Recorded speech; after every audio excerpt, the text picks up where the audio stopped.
இந்த முதலாவது கேள்வியை பொறுத்த வரைக்கும் முதலாவது கேள்வி ஒரு தர்க்க சுற்று இருக்குது. அந்த தர்க்க சுற்றுக்கான வதுவிளைவு கேட்டிருக்கிறாங்க.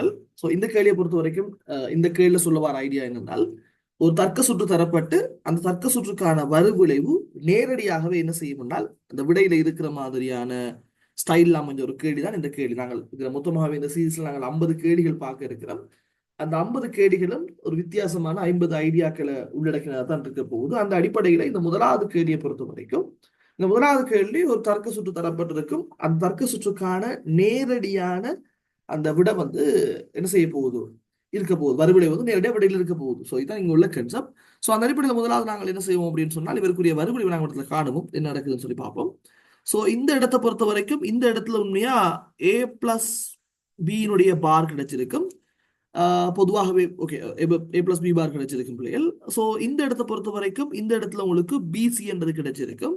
ஸோ இங்கே பொறுத்த வரைக்கும் அப்போ நாங்கள் இங்கே எழுதலாம் ஏ பிளஸ் பி பாரோட எனக்கு இருக்கிற அந்த பிசியை நாங்கள் கூட்டும் போது கிடைக்கிற விட தான் இந்த இடத்துக்கு வறுவிளைவாக கிடைக்க போகுது. ஸோ இந்த வறுவிளைவா எங்களுக்கு கிடைச்ச இந்த விட நேரடியாகவே என்ன செய்யுது, இந்த மூன்றாவது விடையில இருக்குது. ஸோ இந்த கேடு ஸ்டைல் எப்படின்னு சொன்னால், எங்களுக்கு தரப்பட்டிருக்கிற தர்க்க சுற்றுக்கான வறுவிளைவு நேரடியாகவே என்ன செய்யும், அவர் விடையில இருக்கக்கூடிய ஒரு ஸ்டைல் அமைஞ்ச கேள்வியாக இந்த கேள்வி இருக்க போகுது.